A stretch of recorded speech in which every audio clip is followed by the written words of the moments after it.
마지막에 영가님에게 내가 들려줄 수 있고 영가님에게 내가 열어줄 수 있는 부처님의 법은 이게 마지막이다. 최상승 법문이다. 듣고 가세요. 그러면서 법성월영무이상 제법부동 본래적 무명무상 절일체 정지소지 비영행 하는 거예요. 이제 제가 그 법문을 지금 계속 해 나갈 거다 이 말입니다. 그래서 7군데에서 9번을 오르내리면서 모든 생명들에게 하셨는데, 그것이 뭐냐면은 이제 글자로 중생세계에서 글자로 요약한 것이 80건, 한문으로 이제 원전으로 된 게 80건으로 되어 있어요. 이 80건으로 되어 있고, 80건을 금강경 배우시니까 금강경은 32품이 되어 있죠. 이 하원경은 39품으로 되어 있어요. 달락달락 보기 좋게끔 그 이치와 그 뜻을 묶어서 이렇게 해놓은 것이 39품으로 나누었다 이 말입니다. 그랬는데 우리나라의 신라 때 의상대사께서 중국에 가셔가지고 그 지음하상로부터 대방강불 하원경을 배우시면서 그때서 당신이 깨달아가지고 너무 많다. 그래서 아주 또 간략하게 압축된 것이 뭡니까? 이게 7글자로 해가지고 30송을 만들어서 3, 7은 21, 210자로 법성계가 이루어진 거예요. 이제 이해 가겠죠? 법성계가 210자가 어떻게 해서 이렇게 이루어졌는가?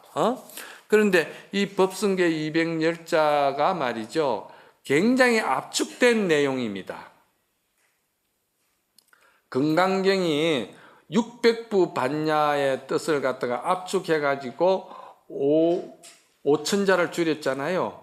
5천자를 줄였는데 그 5천자를 줄여서 또 압축된 것이 뭡니까? 반야신경이잖아요. 예? 반야신경.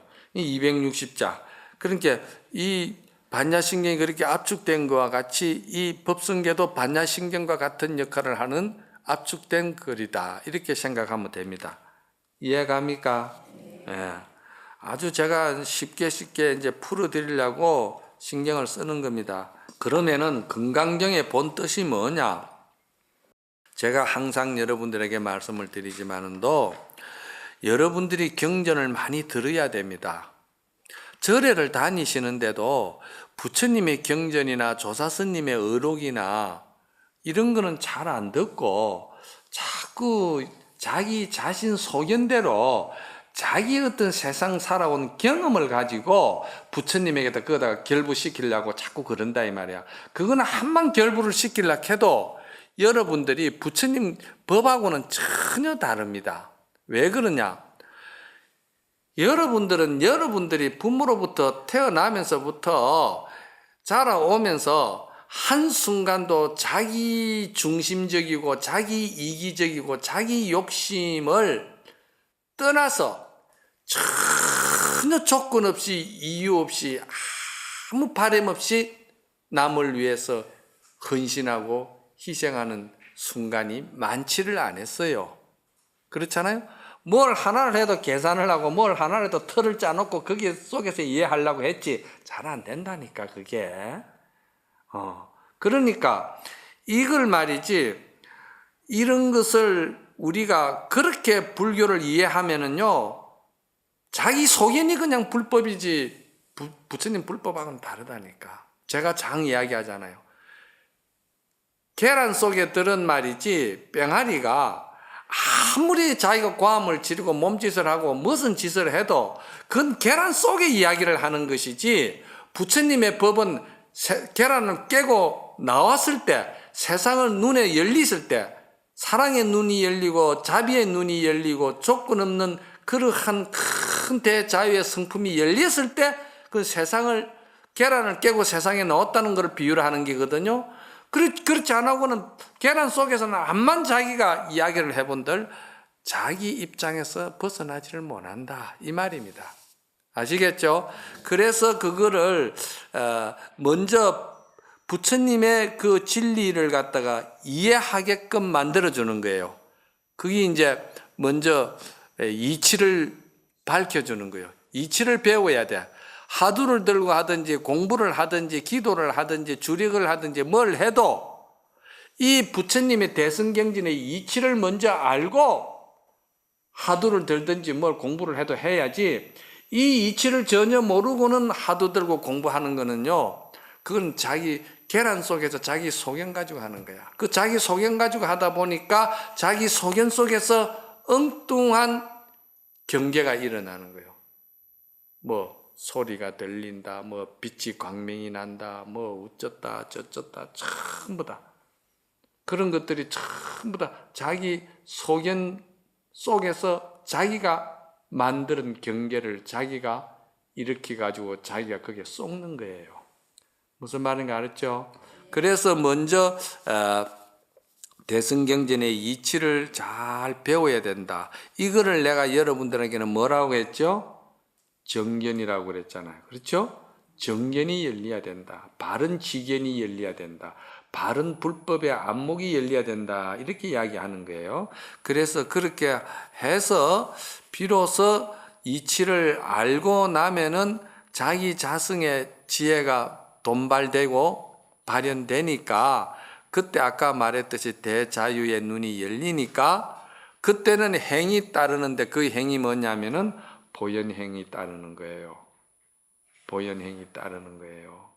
그래서 제가 우리 신도님들에게도 항상 제가 경전 강의를 많이 하잖아. 그리고 어록도 많이 하잖아요. 많이 하는데 여러분들이 이 경전 강의를 듣고 어록을 들으면서도 자기 공부를 잘 안 해요. 듣기는 많이 들어요. 듣기는 참 많이 듣는다고. 그런데 자기 공부를 안 한다는 이유는 무슨 말이냐면요. 스님 말씀을 들으면 이해는 잘 가요. 이치는 알겠다 이 말이야. 이치는 아는데 자기 내면에 있는 자기 중생심, 자기 욕심, 자기가 만들어 놓은 틀이 있잖아. 이 틀을 자기가 깰 용기는 없어요. 이걸 아셔야 돼요. 아는 거는 많이 알아요. 들으면 다 이해해요. 그런데 아까 제가 말했듯이 내 자성 부처가 세상을 바라보고 그렇게 대자유스럽게 살 수 있고 행복한 마음으로 살 수 있게끔 남을 배려하고 이해해주고 남을 위해서 조건 없이 베푼다든지 또는 사랑을 한다든지 뭐 이런 것들이 현실 속에서 실천이 안 된다 이 말이에요. 알기는 알고 이해는 하는데 실천이 안 된다 이 말이에요. 그게 뭐냐면은 그게 이제 할 수 없이 알고 죽는 해수병이라. 알기만 하고 실천은 하나도 안 되니까 그럼 결과는 어떻게 되느냐? 우리가 이제 이게 육신을 벗었을 때 사람이 살아생전에는 육신의 정에 의해 가지고 육신의 인연관계에 의해 가지고 육신에 의해서 이루어지는 물질에 도움이 되고 안 되고 그게 마음이 움직이거든요. 거기에 따라서 육신으로 끄달리면서 짓는 업이 많아요. 굉장히 많습니다. 그런데 육신을 벗었을 때, 그때는 육신을 벗었을 때는 누구나 고통스러워요. 육신에 대한 집착과 사랑과 애착으로서 만들어 놓은 덩어리의 육신이기 때문에 그걸 벗을 때는 고통스럽고 힘들어요. 그런데 그러니까 어떤 사람은 자다가 막 지도 새도 모르고 가버리면 그건 굉장히 안 좋은 거예요. 정신없이 어느 구석인데 캄캄한데 물려가는 식으로 그래 죽어서는 안 되는 거예요. 가는 것도요, 내가 가야 된다. 준비해야 된다. 내가 갈 때가 됐구나. 그동안에 많이 살았구나. 이렇게 이제 정리를 하면서 가실 때, 그때는 이제 고통스러움이 있겠죠. 육신이 벗어날 때는 굉장히 고통스러워요. 그때 고통스러움이 있죠. 그러나 그 고통을 내가 겪어야 돼요. 겪으면서 그 고통을, 육신을 벗고 나면은 그때는 이 육신으로 끄달려서 만들어졌던 고정업은 벗는 거예요. 그래서 영가가 이 심지법문, 이 마음 법문을 영가가 잘 듣는 거예요. 육신에 끄달리질 않기 때문에. 그래서 영가 법문을 잘 들으면 영가가 천도한다는 거예요. 무슨 말인지 알겠어요? 그런데 우리는 육신에 끄달려 가지고 이런 법문을 들어도 당장 문 열고 나서면서 실천을 안 하는 거예요. 그래서 제 주변에는 제가 제 법문을 많이 듣고 좀 심성이 바뀌고 또 행위 좀 바뀌고 그런 것이 보이죠. 왜? 나도 노력하는 사람이다 보니까 노력하는 사람 입장에서 무엇이 부족하고 무엇을 더 노력해야 되겠다는 것을 알잖아요. 내가 알듯이 남을 보면 나도 아는 거예요. 저 사람은 어느 정도 선에서 마음 심성이 어느 정도는 지금 열렸는데 뭐가 부족하다는 건 대강 알잖아요. 그런데 나는 내 눈에 볼 때 몇몇 신도님들이 전에보다 마음 심성이 많이 넓어지고 이해심도 많이 넓어지고 배려하는 마음도 그렇고 자기가 굉장히 겸손해지고 또 사랑을 나눌 줄을 아는구나. 저 사람이 사랑할 줄도 아는구나. 뭐 이런 것이 보여요. 그래도 내가 말을 잘 안 해요. 왜? 그걸 말을 좀 참 마음이 좀 많이 변화가 왔다. 또 지혜가 좀 생긴다. 좀 신심이 있으면서 공부를 좀 한다. 이렇게 말을 하면은요. 이 사람이 금방 아만이 생기고 금방 또 그게 자기 수행 실천이 없기 때문에 아는 것만 들어가지고 조금 표를 내는 것 뿐이지 힘이 없다 이 말이에요. 힘이 없으니까 금방 이게 인격이 뒤집어져 버리는 거예요. 그리고 칭찬해놓고 나면요. 그 다음에 며칠 있다 보면요. 이상하게 아만이 생기고 이상하게 말이지 막 아는 체를 하고 말이요. 막 이러더라고 내가 보니까. 잘 들으세요. 그러면은 그게 공부에 힘이 없다는 거예요. 공부에 힘이 있는 사람은요. 이런 말을 해도요. 전혀 그게 없습니다. 아주 사랑할 줄을 알아요. 베풀 줄을 알아요. 여기서 사랑할 줄 알고 베풀 줄 안다 하는 말이 무슨 말인 줄 아세요? 자기 털을 부순 사람을 말하는 거예요. 자기 털 쪽으로 들어오기를 바라는 마음이 전혀 없는 것을 알고 남을 사랑하는 사람이 그 사람이 사랑을 잘하는 거예요. 그런데 나는 요즘 신도님들한테 이런 걸 우리 신도들한테 좀 보는데 이거는 뭐 하나의 꼭 이 사람이 수행을 잘해서 그렇다 하는 건 아니에요. 또 착각하지 말아요. 우리 신도님들 중에는 처사가 부인의 차를 좀 사주는 분들이 들어있더라고. 그래서 부인 차를 사주는데 부인이 타던 차는 어떻게 됐어요? 하니까 그 차는 오래된 차인데 바꿀 때가 됐으니까 새 차를 사줄 거 아닙니까? 그런데 그 차는 어떻게 돼서 하니까 신랑이 타고 다니더라고요. 근데 그걸 보고는 참 신랑이 그 마음이 참 아름다운 게거든요. 왜냐? 누구나 다 새 차 타고 싶고 누구나 좋은 차 타고 싶지요. 그런데 자기 와이프에게 사랑하는 마음으로 그렇게 좋은 차를 타라고 주고 자기는 나는 상관없다. 네가 좋으면 된다. 얼마나 아름다운 거예요. 그렇죠? 그런데 우리가 이것이 참 좋은 거예요. 좋은데 부처님이 말씀하시는 거는 이거를 좀 더 확대 사랑을 하라 이 말입니다. 무슨 말인지 알았어요? 내 가족, 내 식구, 그게 내 가정이라는 틀에서 매이지 말고 좀 더 세상을 넓게 봐라. 크게 봐라. 이 말입니다. 그게 나쁘다는 건 아니에요. 그거 정말 세상 사람이 다 그렇게 마음 가지는 것도 어려운 거예요. 그렇잖아요? 그거 쉽지 않아요. 이런 것도 우리가 실천 수행이 있을 때 그것이 상대에게 그렇게 잘해주고 상대가 그렇게 좋아하는 걸 보니까 내 마음이 기쁘고 내 마음이 보람을 느끼고 긍지를 가지잖아요. 그렇잖아요. 그럼 나도 행복해지는 거예요. 그래서 제가 항상 길 가는 어두운 사람에게 아무 조건 없이 관계도 없고 이유도 없고 내가 이익 보는 것도 없는데 그 위험한 낭떠러지를 가는 사람에게 내가 위험을 무릅쓰고 등불을 켜고 쫓아가서 등불을 건네주고 올 때, 그러면은 내가 등불 켜주러 가다가 나도 사고 날 수도 있고 나도 손해볼 수도 있고 어려움이 생길 수도 있잖아요. 또 내가 그렇게 해준다고 해서 세상에 알아주는 것도 아니잖아요. 그렇잖아요? 내가 사고 나고 문제가 생기면 내 마음 고통스럽잖아요. 그렇잖아요? 그런 거 우리 세상에서 많이 보잖아요. 지하철에서 뛰어드는 사람 건네주다가 자기가 희생당하는 사람도 있고 많잖아요.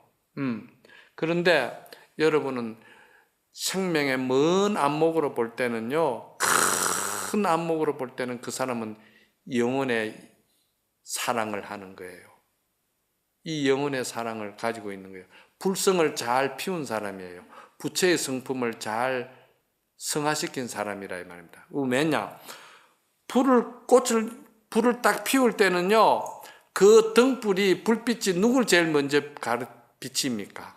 자기 자신에게 비치잖아요. 내가 저 사람을 도와야 되겠다. 내가 저 사람에게 뭘 사랑을 하는데 조건 없이 해야 되겠다. 저 사람에게 베푸는데 내가 이해관계 떠나서 해야 되겠다. 그 생각을 누가 제일 먼저 가집니까? 내 부처가 먼저 가지는 거예요.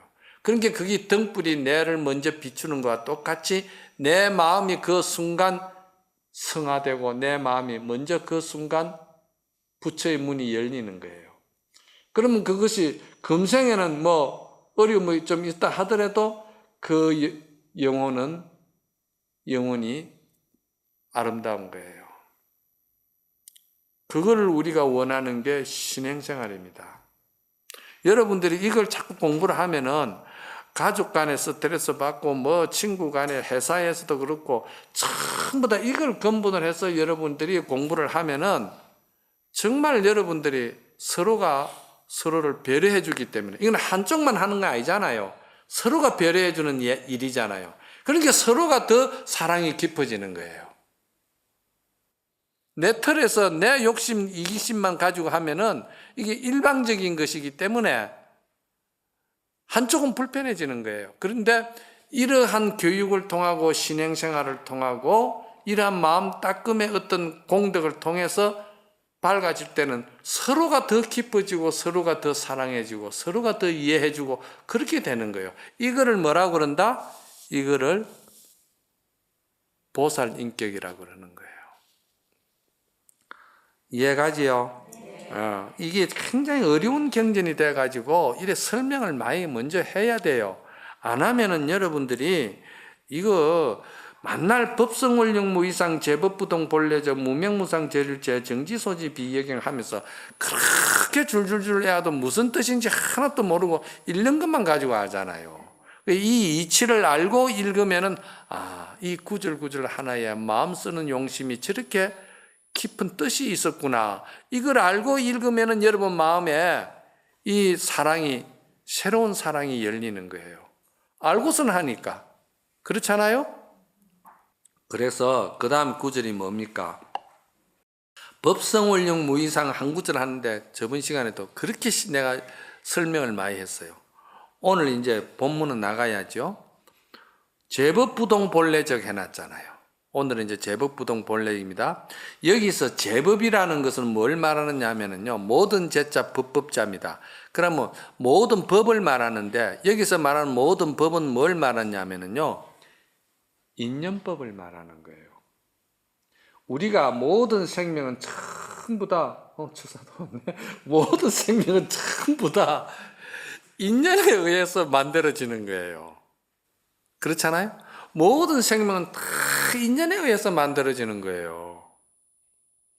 인연을 떠나서 생명이 한 생명도 존재하는 생명은 이 세상에 없습니다. 인연 없이 존재하는 생명은 하나도 없다니까요. 그러면 그 인연이 뭡니까? 관계성을 말하는 거잖아요. 처음부터 그렇게 다 정해지가 있는 인연이 어디에 있습니까? 없잖아요. 서로가 관계를 맺을 때 인연이 되고 그 관계로 인해서 인연이 깊어지고 그 관계로 인해서 사랑이 깊어지고 다 그러는 거 아닙니까? 그렇죠? 그래서 모든 것은 다 인연으로서 만들어지기 때문에 그 인연을 갖다가 경전에서는 뭐라고 그러냐? 법이라고 그래요. 그거를 인연법이라 하는 거예요. 물론 궁극적인 부처님의 진리를 표현할 때도 법자를 씁니다. 법자를. 그때는 완성된 이제 법자를 쓰죠. 완성된 인격을 말하는 것이죠. 완성된 인격은 법이라 할 때는 뭐냐면은 법자가 보면은 삼수변이지요. 삼수는 뭘 말합니까? 물을 말하는 거잖아요. 물을. 마음 쓰는 게 물 흐르듯이 쓴다. 갈긋자잖아요. 삼수변의 갈긋자잖아요. 마음 쓰는 게 물 흐르듯이 쓴다. 물 흐르듯이 간다.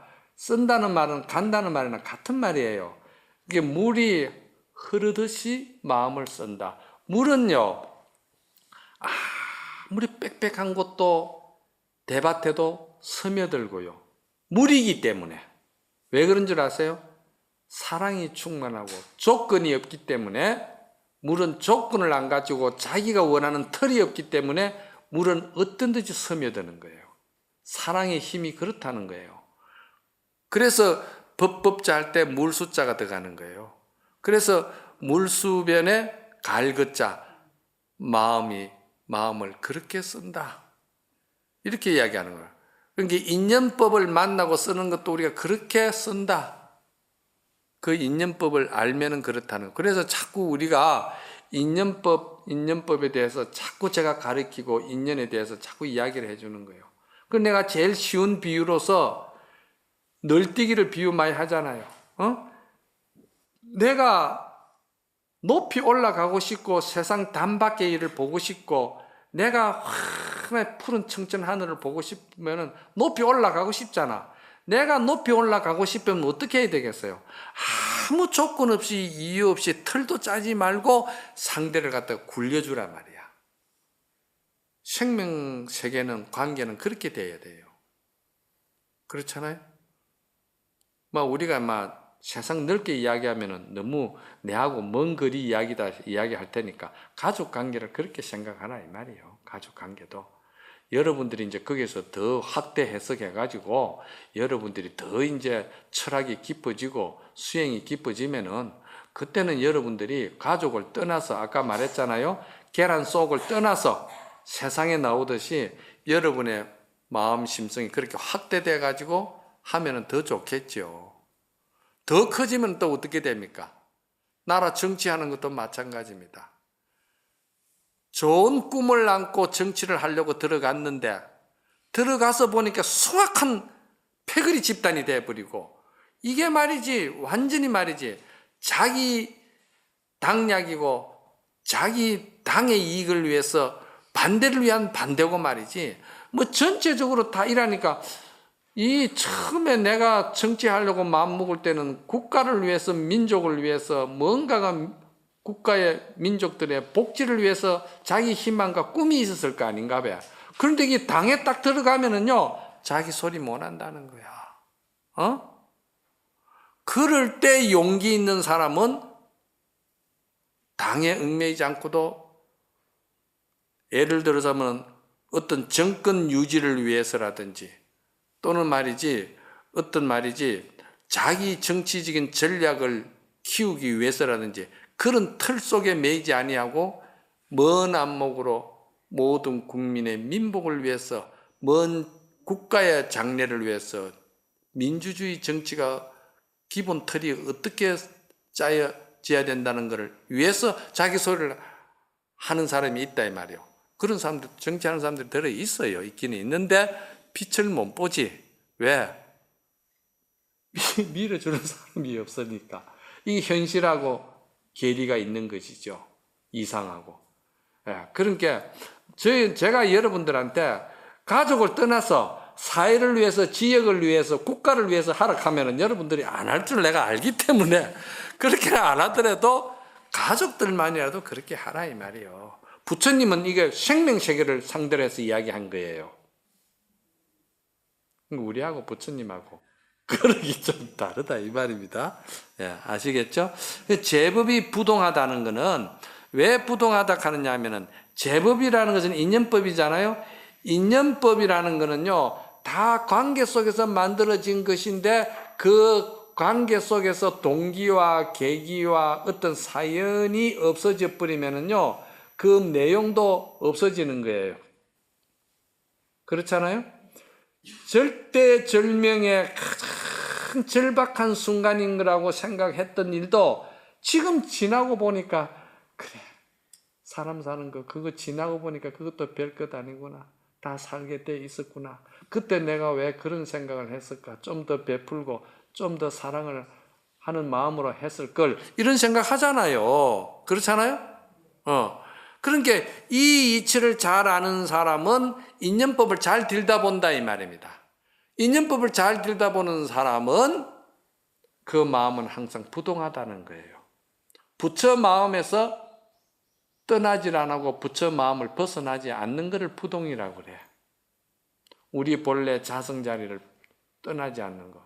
좀 칭찬해주고 좀 잘한다. 요즘 좀 공부하고 마음이 좀 넓어지다 하면 금방 휘딱 뒤집어져 버리잖아요. 예?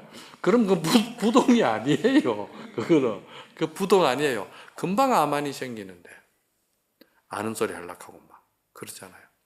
그럼 나도 버거워져요.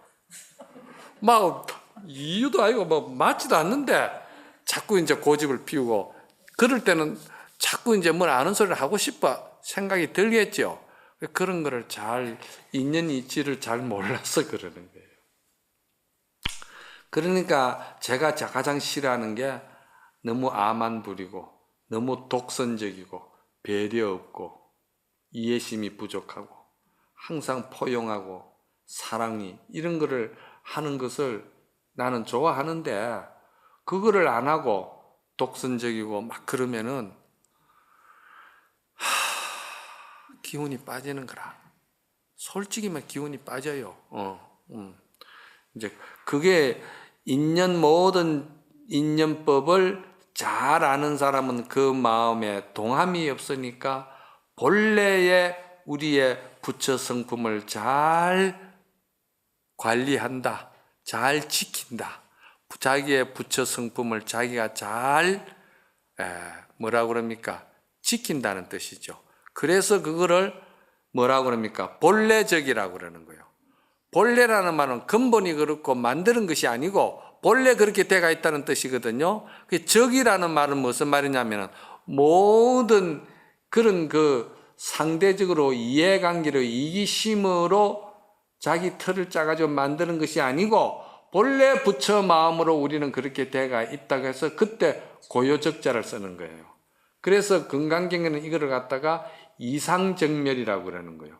그리고 이상이라 할 때는 떠날 이자고 모양 상자잖아. 그러니까 모든 조작 부리고 자기 이기심, 욕심 뭐 이런 거 자기 어떤 말이지 틀을 짠 이런 거를 갖다가 전부 다 상이라고 그러잖아. 건강경에서는. 그걸 상이라 하거든. 아상이 많다. 너무 인상이 강하다. 너무 말이지 중생심이 강하다. 욕심이 강하다. 뭐 이런 거 전부 다 사상이라고 그러잖아요. 그런 것을 떠났다고 해서 떠날 이자거든요. 상을 떠났다. 상을 떠나면은 이상 정멸이다. 정자나 멸자나 같은 뜻이에요. 본래 부처 성품에서 조금 더 마음 성품이 벗어나지 않았다. 그래서 서산대사는 뭐라 하셨냐면은 세상에서 가장 아름다운 것이 있다. 어떤 것이 아름다운 것이냐? 평생을 살았는데도 그 사람이 순수하고 천진하고 자기의 본 성품을 들이피지 않는 사람. 여기서 본 성품을 들이피지 않고 순수하다 하니까 자기 입장에서 자기 틀 속에서 사는 것을 순수하다 하는 거 아닙니다. 제가 충분히 이야기했죠. 상대적인 배려에서 될 때 그걸 순수라고 하는 것이지, 불법에서는 자기 욕심 다 채우면서 처신자라는 것을 순수하다 안 합니다. 처신자라는 것은 누구나 다 처신할 수 있어요. 그건 가식이기 때문에. 그래서 이상 정멸, 그 순수한 그걸 가지고 있는 거예요. 그래서 서산스님은 순수성을 잘 가지고 있는 것이 가장 아름다운 것이다. 여러분들이 말이에요, 부부지간에도 그렇고 가족간에도 그렇고 친구지간에도 그렇고 모든 상하관계도 그렇고요. 중요한 건 뭐냐면 철이 없고 시근이 없고 욕심으로서 세상을 모를 때는요, 형상만 쫓아갑니다. 아름답게 생긴데, 몸매가 잘생긴데, 눈이 너무 아름답네, 뭐 어쩌고 저쩌고 하면서 거기에 모양에 전부 다 혹하고 뒤집어지는 거예요. 그런데 한 3, 40년 내지 4, 50년 살다 보면요, 그렇게 눈도 아름답고 그렇게 피부도 곱고 그렇게 몸매도 좋고 그것이 별로 변한 게 없는데도 사는 게 지없다고, 난 정말 당신하고 살아보니 더 못 살겠다고 항원 이혼이 그리 많은 거예요. 알겠습니까? 그런데 가장 부인이나 남편이나 가족간이나 친구지간이나 가장 좋은 게 뭐냐면요, 오래될수록 그 사람의 인성이 착한 거 있잖아요. 인성이 착한 거. 사람이 착한 사람이 있잖아요. 순수하면서 남을, 착하고 순수하다는 것은 남을 배려한다는 뜻입니다. 그걸 아셔야 돼요. 자기 이기심에서 뭐 착하고 순수한 게 아니고 남을 배려하는 그런 마음이 있잖아요. 아주 그게 아름다운 거예요. 그래서 항원의 그 저녁 노을이 그렇게 아름답다 하는 거예요. 그래서 뭐 예를 들자면 봉사한다든지, 또는 예를 들어서 미운 생각, 미운 사람도 그 미움을 용서해주는 아름다움을 보인다든지, 또는 말이지 함께 아파해준다든지, 뭐 이런 그 마음의 사랑의 인격이 있잖아요. 이런 거를 가지고 있는 사람을 보면은요, 그거는 넓고 젊고 아름답고를 떠난 거예요. 그래서 아까 제일 처음에 내가 말했잖아요. 이 큰 대자는 그런 자기 틀에서 벗어난 아름다움이다. 자유로운 아름다움이다. 마음이 자유로운 사람이다. 이렇게 될 때 여러분들이 머리가 흐옇고 쭈글쭈글하고 죽은 버섯이 피고 엉망인데도 우리 부인 같은 사람 없고 우리 신랑 같은 사람 없고 그저 눈에 넣어도 우리 자식 같은 거 없고, 그게 그렇게 되는 것이지, 아들이 말이죠, 재산 가지고 부모한테 달라들고 죽기 살기로 말이죠, 머리 굴리고 그래서 하면은 내 속에 난 자식이라도 그거 싫은 거야. 싫잖아, 솔직히. 마음은 아프지만은 그거 싫다 이 말이야. 그게 다 누가 하느냐? 마음이 하는 일이야. 그러니까 그 마음이 좋아하는 거는 형상을 쫓아가서 좋아하는 게 아니고 그 원하는 마음의 순수한 천진함, 그런 그 부처의 성품을 좋아하는 거예요. 아시겠죠? 이걸 배우기 위해서 여러분들은 여기 와 앉아 계시는 것이고, 내가 원하는 것은 이런 사람이 되어주기를 원하는 것이고, 이렇게 함으로써 여러분들에게 굉장히 큰 행복이 있다는 거. 이런 사람은 소견이 열렸기 때문에 따로 복을 빌지 않아도 이 사람은 큰 복덕과 공덕이 선신이 와서 도와주기 때문에, 하엄성중님도 실천하기 어려운 일을 실천하는 사람이 있으니까 하엄성중님이 이런 사람에게 와서 절을 한다고. 절을 하는데 이게 잊어먹고 복을 안 줄 수가 없죠. 그렇잖아요. 자기가 원하는 일을, 자기도 하기 힘든 것을 부처님이 경전을 실천하고 이런 마음을 쓰게끔 실천하는 사람은 이 성중들도 절을 할 수밖에 없는 거예요. 너무 훌륭하기 때문에.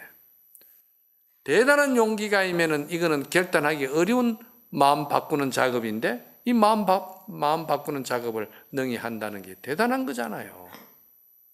그래서 제가 경문을 많이 안 나갈 거예요. 왜냐하면은요, 이거 이제 어느 정도 제가 이렇게 큰 이해를 시켜놓고 경문이 쭉쭉쭉쭉 나가야지, 그냥 나가면은 여러분들이 만날 뭐 법성계 들었다 한들 전혀 이해를 못 하는 거예요.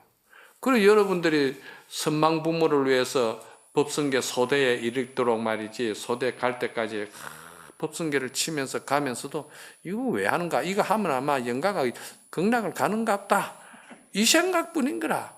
자기 자선 극락은 생각 안 하고. 무슨 말인가 알겠어요? 이것이 교육이고 이것이 신행생활이고 이것이 여러분들의 불법을 바로 보는 이치를 바로 아는 거예요. 이거 모르고 여러분들이 공부한다, 절에 다닌다, 무당절에 다닌다, 뭐 다닌다, 암만 돌아다니 본들 평생 절에 다니고 공부하면서도요, 결국 뭔 줄 압니까? 원망하면서 죽어요. 나 암만 믿어본도 소용없더라. 그렇게 하고 가는 거예요. 그 자기 성근이 없고 자기 어떤 지혜가 없는 것은 돌아보지 못하고 그렇게 된다는 거예요. 제가 너무 옳은 소리만 해가지고 듣기가 좀 불편했어요.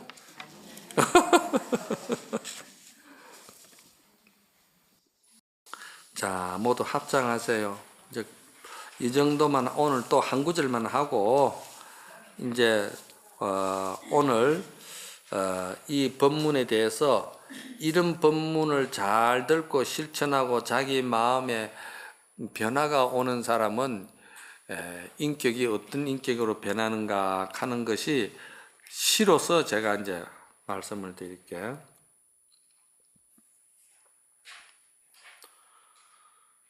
춘유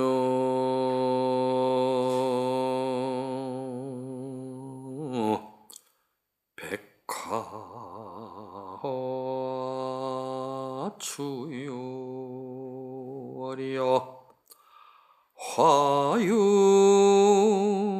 양풍이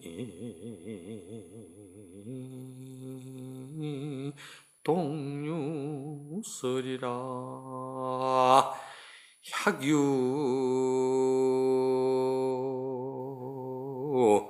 한사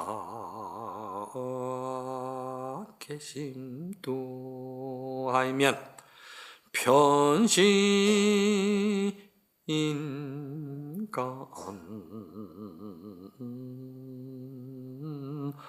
호시절이로구나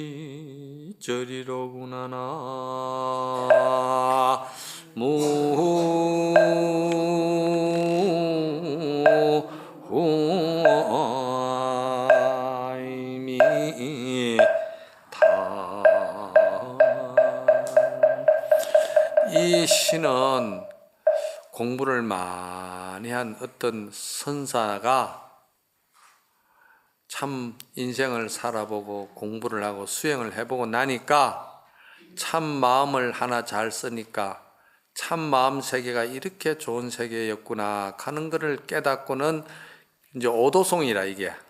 그런데 이 작가가 미상이라 이름 없는 어떤 선사가 이 한 곡조 불러놓고 돌아가셨어. 근데 누가 부르고 누가 지은 줄도 몰라.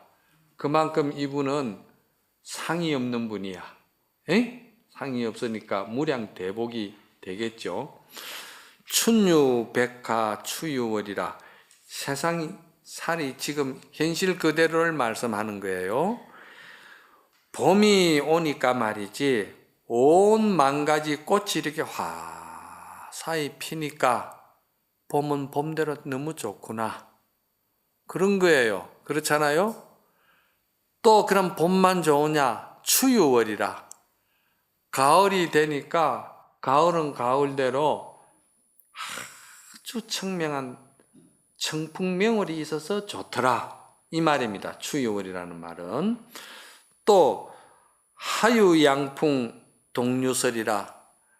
사계절이 말이지 봄, 가을만 좋은 게 아니더라 이 말이야. 요거는 지금 인생을 말하는 거예요. 젊을 때라든지 중년이라든지 노년이라든지 이런 거를 사계절을 비유를 해가지고 이 지금 선사가 읊은 거예요. 그러면은 여름은 덥기만 하고 그게 실증이 나는 계절이냐 하면 그렇지 않다 이 말이야.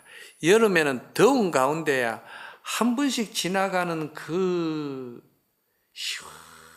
시원한 바람이 너무 좋더라는 거예요. 인생이 너무 삭막하고 삭박한 것만 아니고 그 삭막한 가운데도 인간관계가 서로 배려하고 조건 없이 사랑해주고 그렇게 베풀고 이해해주니까 그게 서늘한 찌는 더위에 서늘한 바람과 같은 것이다 이 말이요. 알겠습니까? 그래 여름에는 서늘한 바람이 있어서 좋고 겨울에는 춥기만 하고 동상 걸리고 모든 것이 생명이 다 얼어붙고 죽고 겨울이 뭐가 좋냐 싶은데도 겨울은 겨울대로 또 하얀 눈이 있어서 좋더라 이 말입니다. 이 선사가 이걸 사계절을 가지고 인생의 마음에 모든 일이 촌년기, 중년기, 노년기 이거를 이렇게 멋지게 비유를 해가지고 읊은 거야. 이 선신은 본래 자연을 빌려다가 이렇게 표현을 합니다. 선신은 그러면서 양무 한사 계심도라 이런 인생의 철학을 알고 인생관을 알고 이런 부처님의 그러한 지혜의 눈이 열린 사람은 정말 마음이 말이지 옛날에 쓰던 그 어리석었을 때 욕심으로 보던 자기 틀을 짜놓던 그런 인생의 그런 마음은 저 창고에다 구석에다 갖다가 버려버리고 나니까 지금 내 마음은 이렇게 너무나도 좋다 이 말이야. 한가롭고 행복하고 좋다 이 말이야. 응? 그래서 편시 인간 호시절이다. 내가 지금 이 나이에 지금 이 순간이 나에게 가장 인생에 있어서 호시절이구나. 좋은 것이구나. 이게 이제 인생에 왔던 보람이 있고 사람 몸 받은 보람이 있고 내가 불법 만난 보람이 여기에 있구나. 이 불법 만난 보람은요 일찍고 늦고 빠르고 늦은 것이 없어요. 지금 이 순간 여러분이 깨달으면 지금 이 순간 여러분이 인간 호시절이 되는 거예요. 그걸 성취하기 위해서 오늘 이 법문 듣는 거예요. 예, 모두 다 성불하십시다. 나무 영산불멸학수성전